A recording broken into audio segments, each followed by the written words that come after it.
What's up, Raiders? It's Vamp. I'm back to talk to you guys about a very enticing shard event. Now, it's not enticing because it's progressive chance, okay? I'm not going to advocate for progressive chance. As enticing as the champions can be in the progressive chance, the event is actually pretty bad because you start out with 15 times in what's an ever-growing pool of legendaries, and then if you pull a legendary champion that isn't the one you went for, then your chance increases, but your mercy has reset, okay? So, like, if you do the math, this is not a good event. The reason that I am interested in this event is not because of the progressive chance, but because of the heroes path that we have going on right now. At the same time, I'm going to make another video on that. This is no editing, Vamp, right? In this video, I'm just going to upload this one so that I get it up in a timely fashion to talk to you guys about what I think as far as who you should pick in the progressive chance champion pool. Because if you're pulling shards, right, you may as well pick the best champion or a good champion, and there's some bangers in there. So again, the point being, if you're going to pull for this heroes path, you may as well pick good champions to put in your progressive chance just in case you get lucky. But like, I'm going to make a different video because this is going to require some math and a little bit of a deep dive because it's a lot of points. I will, give you a spoiler. It's just over 100k coins, and we'll break down in the other video, which is going to go up right after this video, and I'll card it here and like put a link on the end screen as well, so you guys could easily get to that if you want to see my breakdown of the heroes path. But with that being said, that's my point, is I'm not recommending this event based on the intrinsic merit of a progressive chance, because there is none. They're very bad events. I am bringing up this event because very many people, I think, would benefit from and should consider prioritizing resources toward that heroes path if you're able to complete it and get the cascades, because of what an amazing relic that is. So since there's a thing happening on the side, right, since the heroes path is there, and that may be the reason you pull shards, then let's talk about the champions that are in this pool, because there is a progressive chance going on now, so you may as well pull during it if you're going to pull for the heroes path anyway. I think that there's several good champions here. Obviously, Cheshire Cat is just a boss. It's hard to even, I think, wrap my head around just how good Cheshire Cat could be. But since he's the first one up, let's go over his kit first, okay? So I actually mentioned this in another video. I'll try to make this kind of brief. But basically, he gives himself, on a single enemy attack, Veil or Perfect Veil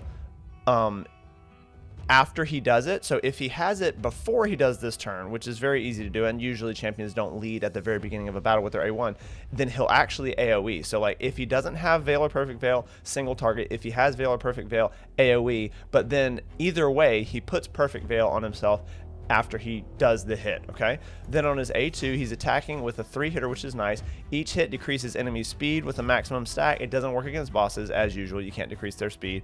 Each hit will also increase his speed up to 10%. So we talked about this. He takes, 3 skills, he's at 9%. So one more single hit of his 3-hit skill, and he'll be at the 10%. So that's good for longer battles against bosses and whatnot. If this skill kills an enemy, again, it won't against bosses, but it will against, waves, or if you take him to the arena, places Perfect Veil on this champion and the ally with the lowest turn meter for 2 turns. So he's giving it to himself.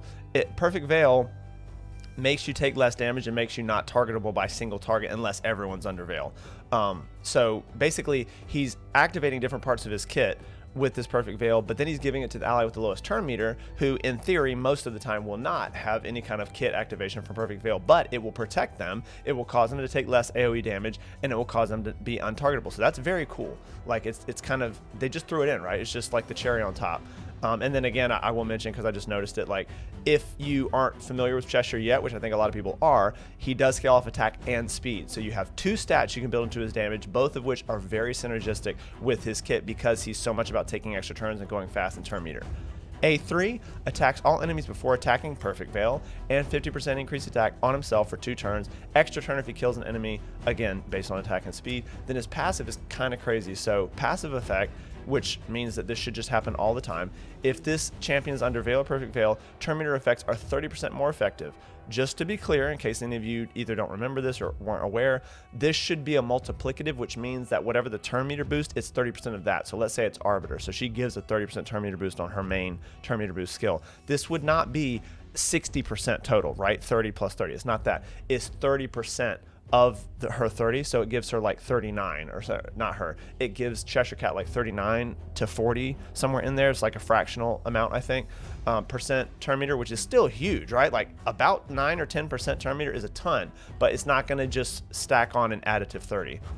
If he's under Veil or Perfect Veil, this champion's attacks will ignore 15% of target defense and inflict 15% more damage. So basically, like a free weaken, while I'm saying in out of order, a free 15% ignore defense is awesome. It's just awesome, and it gives you the chance to build a champion where when he is under Veil or Perfect Veil, that 50% with like things like the Cat's Gaze and damage sets and things like that may put him over into pure damage, which would be nuts. But then this free 15% more damage is an amplifying of your damage. So it's basically like if they had Baby Weaken, right? Because Weaken comes in 15%, 25%. So that's what Weaken does, is it just amplifies your damage. So he gets a little chunk of defense ignore and Baby Weaken for free just anytime he's under Veil or Perfect Veil, and he puts Perfect Veil on himself on all skills. Obviously, you could also combo him with other champions that, you know, if he's having his buffs removed or whatever, they can put it back on him. He could just basically 24/7 be under Perfect Veil. Whenever he's about to receive a hit that would drop his HP below 20%, blocks the incoming damage, places block damage, and Perfect Veil for a turn. So like literally everything. Like if he hasn't even gone yet, no one on your team has gone yet, and they go to kill him, he's going to Perfect Veil himself, activate everything in this kit. All speed, ally speed in all battles by 15%. Aura, great.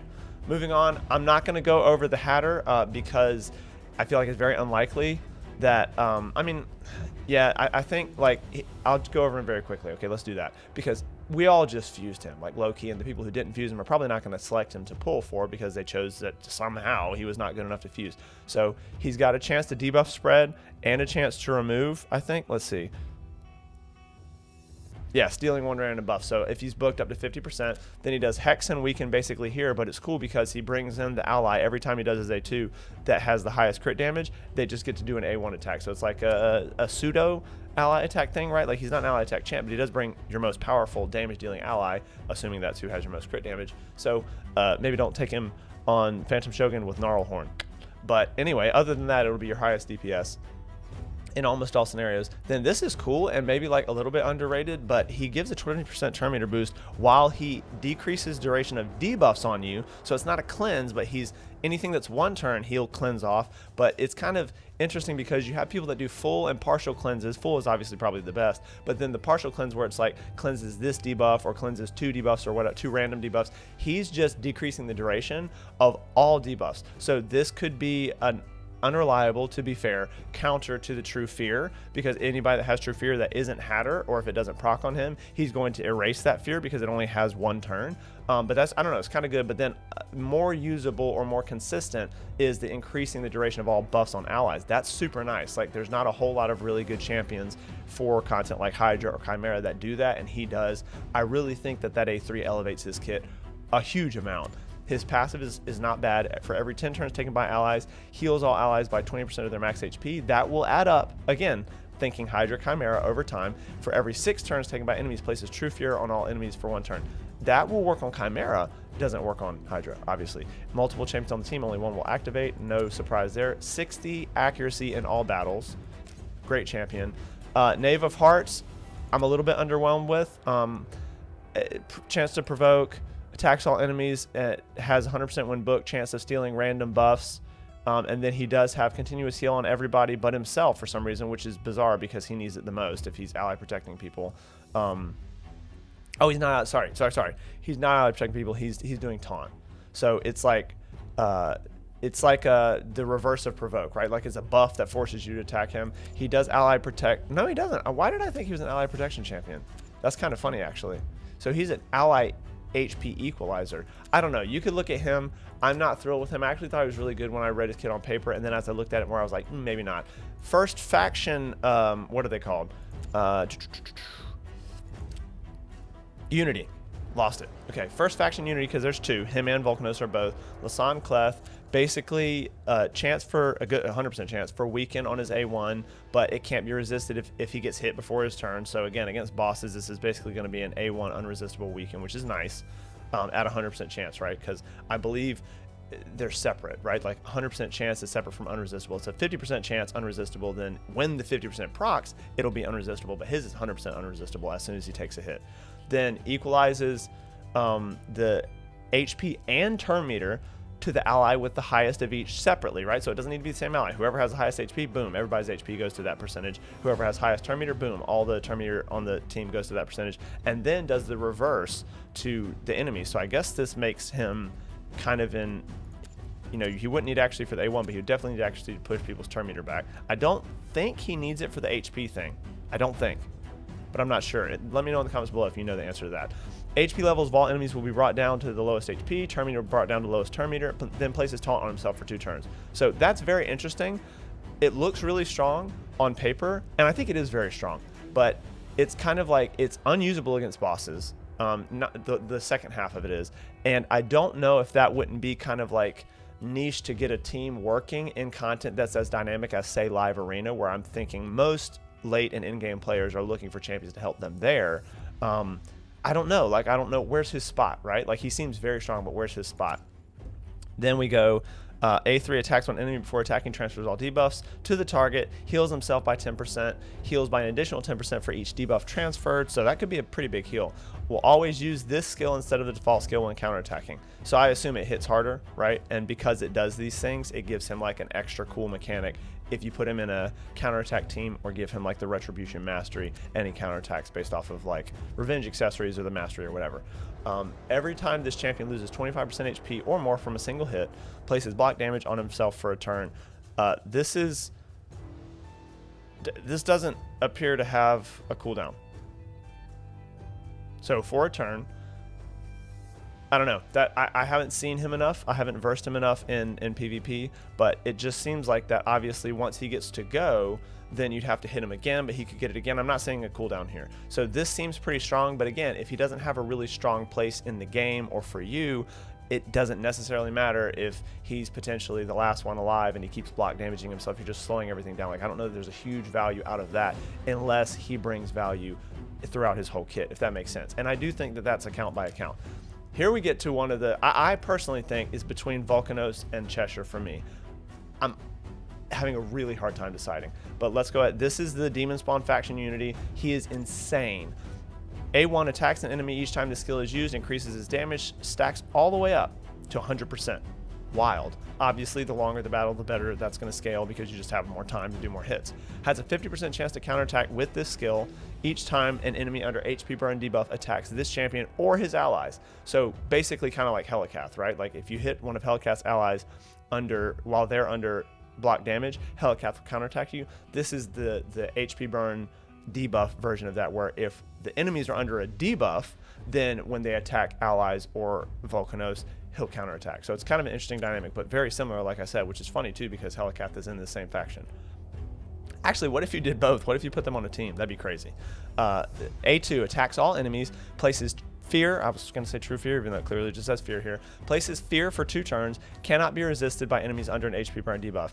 You're going to see when we get to his passive that he's doing a lot of stuff with HP burn, including having one ally making it unresistible and unblockable, I believe. So you can kind of assume that people are going to be under all kinds of HP burn with him. So this is going to proc and is going to be unresistible. I guess it's not even a proc because it just says places. It will proc in the sense that there will be HP burn and it will be irresistible. He has a chance to place it based on accuracy, even if somehow there's not HP burn, like maybe they just got a cleanse. But again, wait till we get to his passive. Attacks one enemy 2 times. The damage inflicted by this skill increases by 10% for the turns remaining of any HP burns on the enemy team. So if they all have 2, 100%, right? Let me see, by 10%, yeah. Well, no, it'd be like 80%. I'm thinking of a 5-man team for some reason. 4-man team in PvP. So it'd be 80%. That's a lot of damage, right? So assuming that this is a good multiplier, and actually I'm not sure, this could be a crazy hit if they're under HP burn, which they should be. If he has one faction ally, he basically gets tankier when this skill's not on cooldown. If he has 2 faction allies, each time an HP burn is activated, he has a 50% chance to decrease this skill's cooldown by a turn. If he has 3, if the target's under HP burn, this attack will ignore Stone Skin, Unkillable, Ally Protect, Block Damage, and Shield. That is crazy. If he has 3, so if you have a whole team of Demon Spawn, which a lot of people are doing from what I hear, then that hit becomes like a crazy strong PvP hit, and he gets 30% damage from books. Then his passive, check this out. Whenever an enemy receives a buff or has their turn meter increased, has a 50% chance, books to 70, I believe, yeah, to place an HP burn debuff on the enemy for 2 turns. And remember, it mattered how many turns they have on, so it's good that it's 2 turns and not 1. Although, to be fair, HP burn is usually for 2 turns. If an enemy already has an HP burn debuff, has a 50% chance to instantly activate it instead. If there are multiple champions on the team, only one will activate. Check this out. One faction ally, debuffs placed by this skill cannot be resisted or blocked. Enormous. Enormous. Two faction allies. Every time an HP burn debuff activates on an enemy, this champion gains ignore defense. Stacks up to 100. Huge. Three faction allies. Places a block revive debuff on enemies while killed under HP burn debuff. So again, the full team, block reviving, ignoring stone skin, strengthen, block damage, like everything. This guy's insane. 20% damage from books. Then his aura is defense by 33%. Is he? Yeah, he's a defense champion. But then any demon spawn, which again, you were trying to get 2 to 3 demon spawn on his team, will get 19% speed on top of it. An amazing, amazing champion. I actually think that in like fully reading their kit back to back, I really like Cheshire, but it's hard for me not to say like I think Volcanos is just better and will just elevate my account more. I don't want to talk about the epics. They're Ashma, however you want to say her name. Vogoth is amazing. Magnar is a good epic HP damage dealer. But I think if anybody does not have Ashma and doesn't have Mikage fused yet, you should definitely click her. That's why she's there for me. Like I said, I personally, you can feel free to go in the game and look at their kits if you want to pick one of them to try to gain for your account. Vogoth is very good. I think Vogoth might have the best value out of the 3 here, just based on how unique Vogoth is and how good Vogoth is for progression. But Ashma is in the Mikage fusion. I'll go show you real quick. So I definitely recommend, let's see, where is she? Right here. Okay, so I definitely recommend taking Ashma in that slot. Real quick, I'll go over the voids. I think this is a bit more straightforward. We only got 3. Queen of Hearts is insane. Best things about the Queen of Hearts, you guys have probably seen a bunch of stuff about her, right? She's a very good champion. AoE A1 with decreased defense, boosting the turn meter of all allies. No, this is not the ally attack, sorry. Buff removal, then slam, with a really cool animation, by the way. Shout out to the animation team. Places Death Brand on the person you click, even though it hits all enemies. And then places True Fear. Actually, no. Yeah. So it's like this is not a hit. Sorry. So which one is it's the A1 animation. I apologize. No hit on the A2. Remove all buffs. I should know this since I'm fighting this champion as the boss, but I just made my team and now I farm it while I'm, doing other things. Anyway, big buff strip. Take everything away, place Death Brand on the person you click. So obviously if you're doing it on manual, put it on the person that is the most impactful to block revive, because that's what Death Brand will do when they die. If they have that debuff on them, they will stay dead, block revived. And then places True Fear on all enemies for 1 turn. Fills the champion's turn by 5% for every buff they remove. So obviously they could be removing 10 plus, I think. So they could get a lot of turn meter from this. Then a really nice ally attack. All allies, including herself, 50% intact. 50% increase attack on all allies for 2 turns before attacking. Some of the older champions would do it after, which is just bizarre. But yeah, so she buffs everybody's attack, and then boom, everybody attacks, and it decreases the cooldown of her A2, which is the buff strip, the Death Brand, the True Fear, by 2 turns if the target of the ally attack is killed. And it is cool. I can't remember if ally attack champions who do join, because not all of them do, put out their debuff effects first, but if she does, then she would potentially be decreasing defense before everyone else goes in. So this is almost guaranteed to kill someone, and almost guaranteed to then proc the decreased cooldown on her A2. So she's going to be cycling. For every 10 buffs enemy receives, she gets an extra turn. Only 1 will activate if you have multiple of her. If you have multiple of her, wow. 70, which is slightly better than average. Mithrala's is the best I know of in the game for all allies. Sorry, not all allies, for all battles at 80. So hers is 70. Very, very good. Necrit is a protector. Necrit has a low chance, very low chance, for an irresistible decreased attack on his A1. It's a 3-hitter, nothing special, but that aspect of his kit might even be for somebody who got lucky and pulled him early and is like, more progressing through the early mid game. This is great. Teams up with allies to attack an enemy. All allies under ally protection buffs placed by himself will join the attack. Allies will use their default skills. Grants an extra turn if no enemies are killed during this attack. That's kind of an interesting dynamic because I've used that before, right? So like the Queen of Hearts is like, she gets a cooldown decrease if they do kill the enemy. Necrit's like, well, if we somehow don't kill the enemy, then I'm going to get an extra turn. And it's cool because then, depending on which skill you lead with, he could do his Disturbing Infusion skill, his A3, which is the one that protects a single champion really, really well. He could do that again right after they failed to kill, potentially. So I don't know. Necrit's very good. He's still very good. And we're going to talk about his passives because those are the best part. But this is very good right here in and of itself. Places block debuffs, ally protection. Thanks for that tournament position. Places block debuffs trying to speak here. 50% ally protection and 25% strengthen on ally for 3 turns. All 3 of those for 3 turns. The ally protection buff cannot be removed. So for what that's worth, obviously ally protection is very good, especially for squishy champions.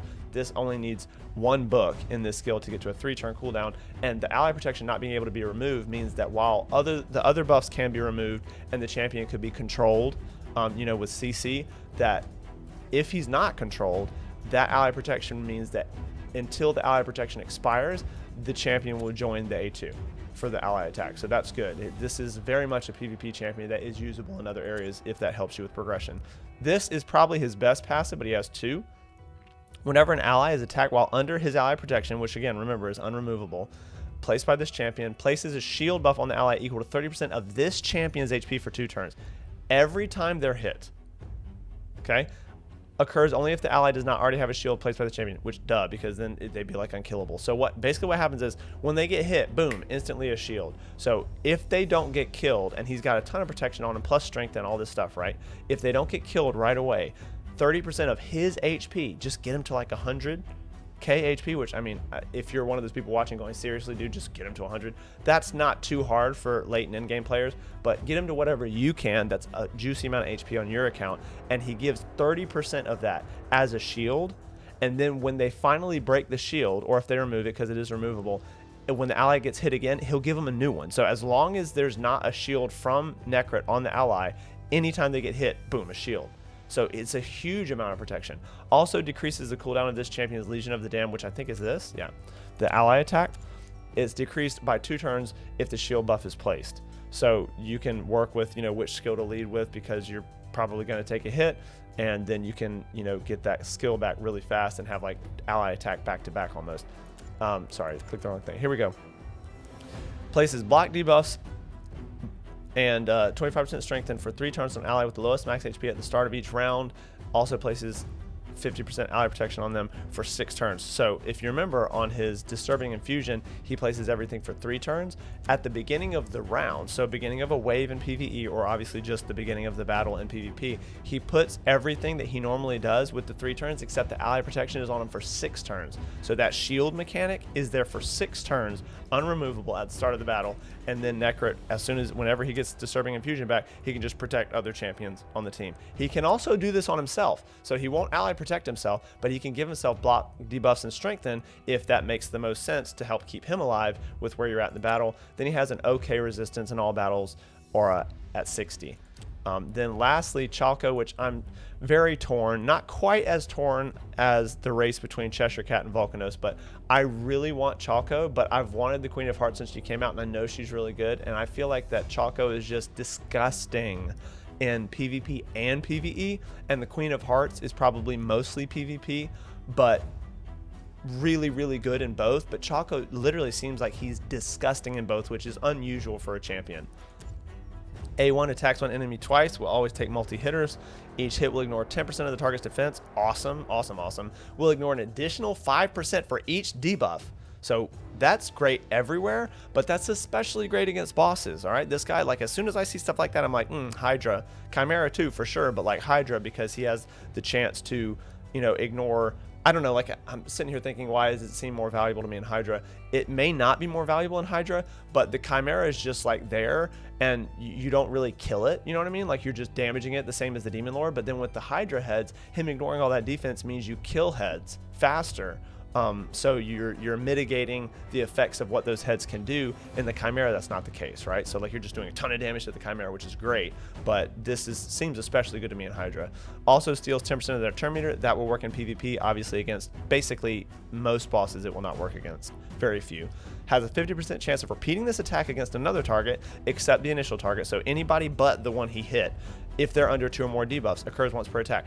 That is like a passive on an A1 that isn't a passive, right? That's wild. Like, this dude can just churn out damage just from his freaking A1. Like, we're just getting started on his kit. Inducer of Panic attacks one enemy 2 times, another double hitter. The first hit places block pact. Sometimes talking is hard. The first hit places a block passive skills debuff and a 60% decreased defense debuff for 2 turns. The second hit applies a debuff spread effect, taking all debuffs from the target, so not just the ones he just placed, but including the ones he just placed, and spreading them to all enemies. The debuff spread effect will work even if the initial target is killed, which I think is big, because otherwise if he were to happen to like one hit, you know, on his 2 hit, then he would place it on them but not do the debuff spread. If he kills him, he still debuff spreads. Grants an extra turn if this attack kills an enemy. Like, I mean, come on guys, we're at A1, A2. This guy is insane. Unrelenting Violence. Attacks all enemies before attacking, boosts his own accuracy for 2 turns, which is good because check this out. Decreases the duration of all enemy buffs by 2 turns, which is useful in Hydra, but obviously for me, I'm thinking PvP. I'm thinking things like Stone Skin. This I should work against Intercept. It's just such a good skill. And he buffs his actually, like, he's just so freaking good. And places decreased speed on all enemies for 2 turns. So if he had enough accuracy to remove their buffs, or like decrease the duration, unless it's more than 2, he will effectively remove it. Then he's going to decrease speed them as well, which is very useful in PvP to really drop people's speed and start cycling them. Then he's got a passive. Why not? Of course he's got a passive. Bottomless Maw. This champion is immune to all of the nasty stuff that you don't want to deal with in PvP. Seriously. Stun, freeze, sleep, provoke, fear, true fear, and petrification. What's not here? Polymorph. That's the only thing that could still happen to him. But I mean, seriously, like, I'll take it. Like, they don't probably want to neuter Polymorph on one specific Void Legendary champion, but let's keep reading. Whenever an enemy attempts to place one of these debuffs, instantly activates Inducer of Panic. This one, the debuff spread, the 2-hitter, the extra turn if it kills an enemy, nastiness, instantly activates it if they try to put any of these debuffs on him. So he's a hard counter for Armand's. Who else is he? Potential hard counter for Mithrala, although hers is a passive, like, kind of reflecting kind of petrification thing. He would counter Skeletor if somebody was dumb enough to target Chalco with Skeletor with his petrification. But like a lot of champions, you know, Fear, True Fear, he's countering Volcanos. He's countering, which is kind of rude because they're in the same faction, countering Mashalad is like an OG that does 2 turns of True Fear. He's countering the Queen of Hearts herself, you know, when she puts out the True Fear. And when he activates this against an enemy, it doesn't set it on cooldown. That's to be expected, I think, but they did clarify that here, that him getting that for free, but based on this passive, does not put the skill on cooldown. Increases damage dealt by 5% for each debuff placed by this champion or an ally. The damage increase resets each time a skill is used on this champion's turn, stacks up to 50%. The dude's insane. 70, so the same aura actually as Queen of Hearts, which is a very high accuracy in all battles aura. Dude's nuts. For this slot, if you don't have Madam, I would probably recommend getting Madam. She's been around for a real long time, so most people probably do. I'm going to go for Sabbatha because I had to use all my copies of her for the Hatter Fusion, so I would actually like one. I think she's a very good epic. She's a really good reviver. Check her out in the game. But that's basically it, guys. Like I said, I'm not advocating for the Progressive Chance event, but if you're like me, this is probably what yours looks like, Chalco and Sabbatha. And on this one, I picked Cheshire here, but I think I'm going to have to switch it. Like, I'm not going to pull right this sec. I'm going to pull for the other video, but I don't know. I'm clicking the wrong thing.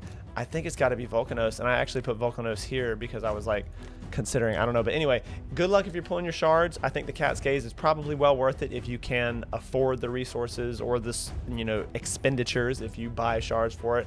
It's a steep amount of points. Look for the card from before in the video, and at the end of the video, like over here or something, I'll put the end screen so that you can just click and go see my Heroes Path breakdown. Good luck again pulling shards, guys. Catch you in the next video.